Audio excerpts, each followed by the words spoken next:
In the early eons of creation, the Titan Aman'Thul drifted through the cosmos where he found a world soul that was pure, noble, and by far the most powerful he had ever seen at that time. Aman'Thul had never before sensed nobility and purpose like this from any other world soul that he had met, and he soon nurtured the world soul to awaken. From that world soul, a Vanir Titan of immense strength and purpose was born. His name was Sargeras. So benevolent and pure that he was given the title of Defender for the compassion that he felt for all life in the great beyond. He soon spent his years following Aman'Thul in the Pantheon, searching for world souls and fostering life wherever they could find it. But what the Defender saw in that universe, in the darkness, in the coldness, there was a malice towards all life and a very real threat that sent him reeling against all that he was, all that he believed, and it soon sent him on a collision course to burn away all life in the universe. This is the story of the Titan turned to madness, the union of the demonic races, and the founding of the greatest and most long-lasting crusade in the history of the Warcraft universe. This is the infernal and terrifying story of Sargeras, the Lord of the Burning Legion. Let the galaxy burn.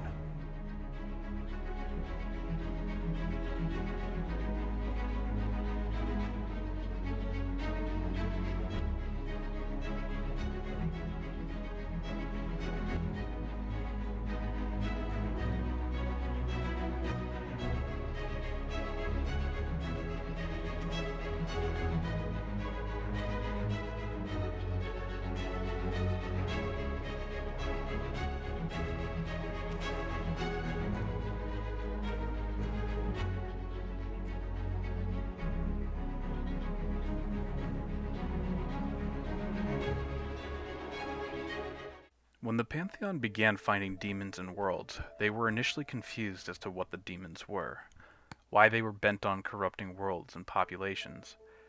It became a task for Sargeras to find these demons and root out corruption across the universe. Sargeras took to his task with confidence and purpose. He won every single battle he fought against the disorganized Nathrezim and the other demons, killing them very easily, or so he thought, until they taunted him, mercilessly gloating, sharing experiences of their battles and how they've lost their lives.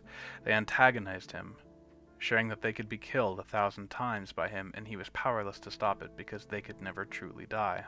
When it became apparent that demon souls were able to return to the Twisting Nether and obtain new bodies, retaining their memories, experience, and understanding what got them killed, to think about that for a moment.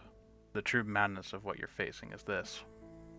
You're fighting against a group of races that can revive, return, and learn from the mistakes that got them killed initially. Utterly relentless in their desire to destroy the universe, the countless worlds and countless civilizations, making any war you fight against the demons a war of true attrition. Even if you somehow last long enough to repel the first wave, more will come as their lives are relatively meaningless as they will just inhabit new bodies anyway, and with naturally long lives, they can wait a millennia before they stage another onslaught. Sargeras wasn't so cowed by this, and when the Pantheon realized to the extent of what he was fighting against, they sent Agramar to assist him. With the help of Agramar, he watched, he learned, and he adapted. He learned more about the Twisting Nether and how it operated. He found out that their weak point was that their soul would be transported to the Twisting Nether, but you could anchor a place for their soul to return instead. He created a prison colony on the world of Mardum. Every demon he killed was transported to Mardum and had their body reconstituted. When this was completed, Agramar and Sargeras went their separate ways, world by world, snuffing out demonic corruption wherever they could find it. The demons, for their part, are lured by life and magical energies. It's how they feed. So, naturally, they would be attracted to worlds with life and spread more chaos. The Pantheon's vision was creating order and life in the great beyond, so they were at different odds, putting them into contrast with one another from the very beginning. This contrast made Sargeras question what the nature of the universe was. As larger than life as Titans are, they are still governed by rules in the universe, rules that dominated Sargeras' thoughts as he drifted from world to world, watching the consumption of planets by these demons, and the purging that would follow from him. As the two Titans worked in tandem across the universe, demonic incursions became more and more rare. As a large population of demons were sent to Mardum, it seemed as they had won. They had stemmed the tide of demons, and the universe began to know a sense of peace. Then, as Sargeras drifted through the great beyond, he stumbled upon something that shook him to the core. A planet infested by old gods. This planet had several old gods rife with their own power, contaminating and warping the Titan world soul from within. Sargeras watched them as they inflicted their doubt, their dread, and turned the once peaceful dream of the sleeping world soul into an all-consuming nightmare.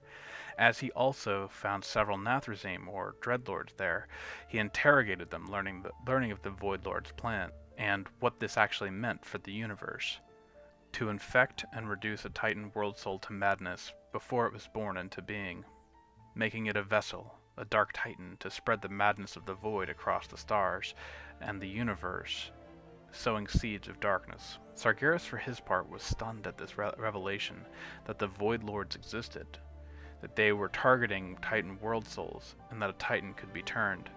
He realized the infected planet was too far gone, and so the only thing that he could do now is split it in two. He used his sword and cut the planet in half. He knew what this meant, what it could do to the universe, and ultimately what could happen if left unchecked. He had to return to the Pantheon.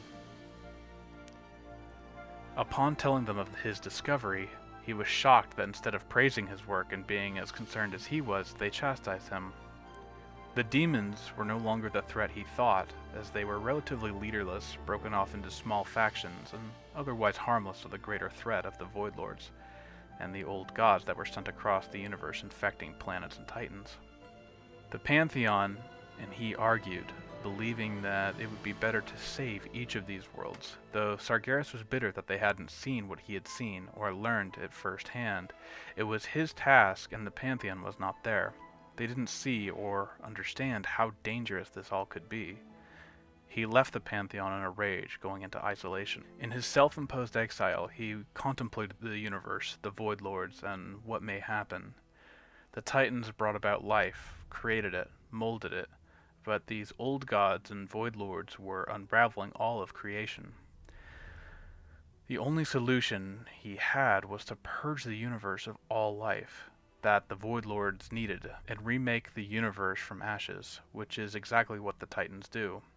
It was possible, but first the terror of the old god's corruption had to be removed. To save the universe, he needed to first destroy it. It was the only way to do it, he thought. In order to create this vision, he needed an army. He returned to Mardum, the prison world he created, where he and Agramar sent billions of demons to be imprisoned there. Sargeras tore the barriers of protection from the planet, letting the demons free. He gave them a simple choice: follow him or be permanently destroyed. Most of the demons agreed, as it wasn't really a hard choice for them, but some did resist. He created a scythe and bound all the demons who opposed him into this scythe, becoming their new prison. The last demon he bound into the scythe, he put up such a fight that he decided to name the scythe after the demon, calling it Ulthalish, the Deadwind Harvester. And this weapon he gave to all demons who showed promise. The unfortunate side effect of this weapon is if you're killed while using this weapon, then your soul becomes imprisoned into the scythe. Over the centuries, this scythe has collected millions of whispering voices, all begging to be set free. With an army at his back, Sargeras and his newly formed Burning Legion went to the planet Hylian, where he killed the Consular, or Watcher. Agramar learned of the Watcher's death and rushed to investigate, where he found his corrupted brother. The tool dueled and both of the Titans' weapons broke. Being wounded, Agramar conceded and left to inform the Pantheon of what had happened. Upon hearing the news of this devastating and calamitous fall of their brother, Aman'Thul and the rest of the Pantheon went to go contest and hopefully calm Sargeras down. When they met him, his figure was distorted and somehow between corruption and his original form. They tried to tell him of the world soul Azeroth and what it meant for the universe, their glorious battles with the old gods. Sargeras, upon hearing that the old gods weren't dead, imprisoned where they could still seep their tendrils deep into the planet, corrupting the promised champion, and worse, nearly killing the world soul by pulling one of these malignant parasites free, Sargeras wouldn't be swayed, and it eventually came to blows between him and the Pantheon. Sargeras nearly cut Agramar in half, then he launched an enormous fellstorm that consumed the Pantheon, leaving him as the last Titan remaining. With the Battle of Nihilum over, it was a decisive victory for the Burning Legion. Though he did watch his new army, he realized that there were many key components missing. They lacked discipline, strategic thinking, supplies. He found the perfect candidates to be his new vice commanders and strategic thinkers. He traveled to the world of Argus, where he found the Eridar. The Eridar were ruled by a very powerful group called the Triumvirate: Archimonde, Kil'jaeden, and Velen. He spoke whispers and offered great knowledge of the universe, magic beyond their wildest dreams, and above all else, power. Kil'jaeden and Archimonde, who wanted power, sided with him in their respective groups within Eridar society. Velen held back, and once the power from Sargeras was given, he watched as his brother Triumvirate members turned. This was not outside Velen's sight, as he had already seen this culmination, and he, with his followers, left Argus quickly, departing through the stars with their Naaru allies, and ended up on Draenor for some time, taking the name of Draenei, or Exiled Ones. Sargeras, now armed with strategic leadership, began to visit worlds touched by the Void Lords, sending his legions to recruit new races, destroying the life of unwilling planets, and starve the Void Lords of their power to finish his mission to bring peace to the universe. The structure of the Burning Legion is set up with many races and champions from each race. From the top down, it starts with Sargeras. His two immediate underlings who handle the affairs of the Legion are Kil'jaeden and Archimonde. Archimonde acts as a high commander of the Legion, using his will to drive the demonic masses into frenzy, laying waste to many worlds under him. He serves Sargeras as a tactician and overlord of many of the campaigns across the universe. After laying waste to so many worlds, he earned the title of the Defiler. Kil'jaeden is tasked with seeking out and transforming the races of the Great Beyond into demons of the Burning Legion.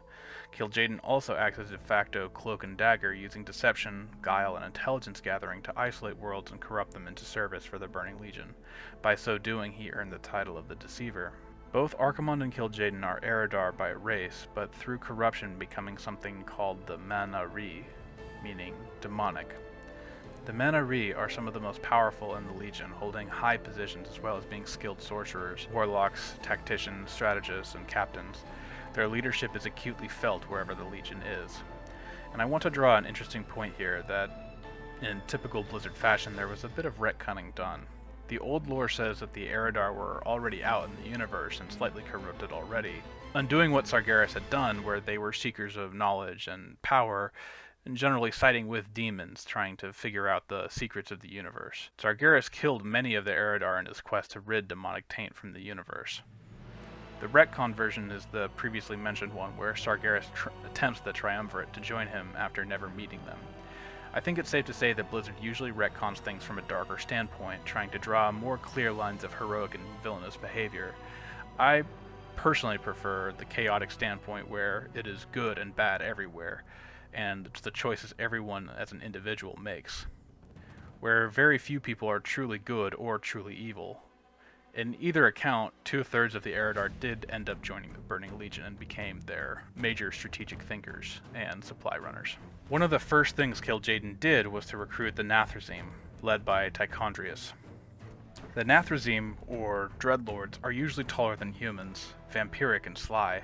In fact, it is said that most of the vampiric lore in Azeroth is because of these creatures, which have been hiding on Azeroth, plotting and waiting. They rely on and gather intelligence, conduct interrogations, offer tactical assistance to the Legion, and are usually the Legion's lieutenants in campaigns. Though, like most demons, they are not afraid to fight. In fact, they even relish it. They also prefer to play with their prey, and have a close eye on the bigger picture.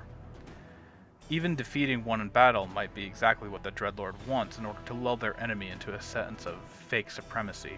They are masters of infiltration and even possession. The most notable members of the Dreadlords are Tichondrius, their leader, who works very closely under Kil'jaeden and Archimonde, Mephistoth, Anatharian, Detharak, Varamithris, Balnazar, and Mal'Ganis.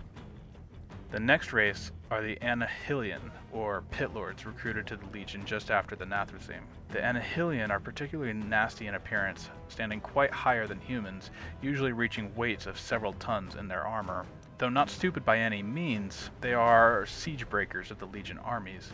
They delight in the cruelty they bring to anyone unfortunate enough to be near them, even if they are a part of the Legion. Unlike the Nathrezim, who prefer to infiltrate and destroy from within, the hulking mass of the Pit Lords take a more direct approach.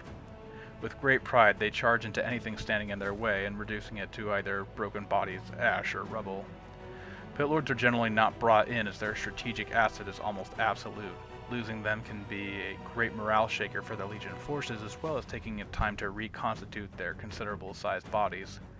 Nevertheless, the Pit Lords live for battle, to have a glorious fight and leave trampled, broken bodies all around them, regardless of friend or foe. Their leader is Manaroth, who is instrumental in many campaigns across the universe, and would later give his blood to the orcish clans of Draenor, turning them green with fell magic, and give them bloodlust that was just a small drop in the ocean that was his. Under Manaroth, there are several Pit Lords of note. Magtheridon, who became the Lord of Outland, Azeloth, Agonor, Brutalis, and Destramath. Under the Dreadlords are the Syads, or Succubi, who are the interrogators, and have an ability to seduce and get into the prisoner's mind as well as infiltrate, making them a great asset to the Dreadlords. They enjoy bringing out emotions: fear, terror, lust, love, awe, woe, and wanton desire. They feed on the emotional life of their prey, and just like any demon, are capable in a fight. The Doomguards, or Ed Ruin, are another critical piece in the Legion's war machine. Though they aren't actually demons initially, they were in fact created by the Pantheon to serve the Titans as hounds, to make sure that no one used too much arcane magic and to find sacrificial magic and stop it, as the Pantheon is most abhorrent of life sacrifice and undeath. Following the betrayal of Sargeras, he recruited them into the Burning Legion, where they play a pivotal role as shock troops and forces, and in some cases generals. They have a fantastic ability of magical aptitude, as well as martial prowess, and find great camaraderie with their Pit Lord masters. Doomlord is a title given to the most powerful and brutal Eredruin. Most notable Eredruin are Doomlord Khazak, High Lord Cruel, Kaz Rogal, which you would recognize him from Hyjal. There are many species who act as the shock troops for the Legion. These races include the Manari, or Eredar Wraith Guards, Fel Guards, Doom Guards, the Fiends, and the Shivras. After that are the lowly Moarg and the Ganarg, who are the armor, support, and engineering side of the Legion manufacturing. They are key in manufacturing the Infernals, which are basically living cannonballs. Armor, weapons, ships, and anything that the Legion truly needs in any campaign they face. Finally, Imps, who gather in groups to fulfill the need of their masters. They act as intelligence gatherers, or, for the most unfortunate ones, entertainment of some sort for the more bloodthirsty demons. This usually revolves around torture or other creative means for fun. Under this are the mortals who serve the Burning Legion as summoners. These are the mortal races who succumb to the want of power. These are the warlocks who sow discord and prepare a world for demonic invasion. They open gateways for smaller demons to come through. The lowest rung of the Legion hierarchy is filled with non-sentient beasts like fellhounds, fell bats, fell beasts, and any other larger breed of creature who have been turned into demons from fell magic corruption. With the Legion arrayed and in place, the Burning Crusade had truly begun. Sargeras never forgot what Amenthul told him regarding the power that Azeroth was, and how dangerous it could be if the Titan ever awoke with the old gods buried deep inside of her with their twisted whispering. He had to destroy her, but he never knew where she was. He telepathically probed the great dark beyond looking for Azeroth, and he finally found her. He watched the planet, looking for a way to destroy it from afar, and total invasion was the only way he could see. He found a being who was receptive to him. He commanded his two most trusted subordinates, Kil'jaeden and Archimonde, to lay waste to the galaxy. Sargeras was entirely fixated on Azeroth, and he found a powerful sorceress by the name of Ashara. She was vain, arrogant, and wanted a partner or a king as powerful as her. So Sargeras used this need of hers and convinced her to use her power and her followers to make a gateway for the Legion to spill into and expunge the life of the old gods from Azeroth. This is an entire story called The War of the Ancients, so I will leave it here for now, but I do plan to have a few videos, or one big one, describing this part in Warcraft timeline because it is very significant. With the help of all the races on Azeroth, the Legion was pushed back, but the world would never be the same. The scars of this great war, the once supercontinent, exploded violently, creating Northrend, Kalimdor, and what would later be known as the Eastern Kingdoms. With this setback, Sargeras wasn't swayed, but changed his focus. He created an avatar of himself and placed it on Azeroth to further his invasion efforts. It was the Guardian Egwene who stopped him. Though Sargeras wasn't so easily trapped, a sliver of his essence made its way into a weakened Egwene after the battle, and when she got pregnant with Medivh, he possessed the fetus that would be the next Guardian, preparing the next invasion when the essence of Sargeras would use Medivh to open the dark portal and let the Orcish horde through. Kil'jaeden focused on hunting down the Eredar who had fled to Draenor, taking the name Draenei, and persecuted them terribly.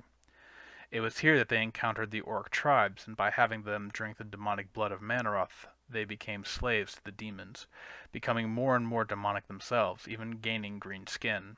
They launched an invasion against the Draenei before gathering the tribes together and going through the Dark Portal. After winning the war against Stormwind in the first game, Warcraft Orcs and Humans, or more aptly named the First War in the Warcraft lore, it was a truly decisive victory, but the seeds were sown for the Horde's own destruction from infighting and lack of unified purpose. During the Second War, they didn't fare as well because of this. There was a contingency plan put in place during the events of the Tides of Darkness, where the Scourge would be created and led by the Lich King and sent to destabilize the world, which is the beginning of the Third War, or Reign of Chaos. The Legion would use the Scourge, creating countless portals. Demons would walk the land again with their undead minions and set about destroying the world tree. I think this video is getting long enough as is, so please look for videos containing the Scourge and Third War, as I will go into more detail then. With the death of Archimonde at the end of the Third War, the Legion's portals closed and the world of Azeroth was left reeling and broken, which set up another opportunity for the Burning Legion to continue their operations elsewhere. The Pit Lord Magtheridon took over Outland. It became a staging point for the Demonic Legion. Portals opened by Ner'zhul became a train station, so to speak, of Legion activity. Open portals leaking fell and demonic energy through the world, which further corrupted the broken clans of the Orcs. Magtheridon recruited them and turned them all into Fel Orcs, turning their skin and eyes red. Spikes and other signs of corruption soon followed. With Draenor now called Outland, it was Magtheridon who called this place his home and dominion. He was Lord and Master until Illidan journeyed through the Dark Portal. Now, what's left of the Burning Legion's forces on Azeroth after the Third War are in hiding. Some in plain sight, some disguised, and others maintaining corners of the globe, recruiting, watching, and corrupting the mortal races of Azeroth. The Legion, for their part, are patient, biding their time, creating situations for the mortal races to slowly kill each other off until the time is right. They report their findings and interests to their commanders, who ever so slowly snuff life out from each world, making their eventual way to Azeroth through the great dark beyond, until the events of Legion expansion. This is, of course, the mandate of the Burning Legion, to snuff out life wherever it is found on each world until they rid the great dark beyond of anything that could potentially harbor a dark titan in the universe. Though life must be snuffed out, fire is a purifying force. From ashes, new growth comes, and from that new growth comes new life. But before all of that can transpire, Sargeras' burning legion must be that fire, and the galaxy must burn.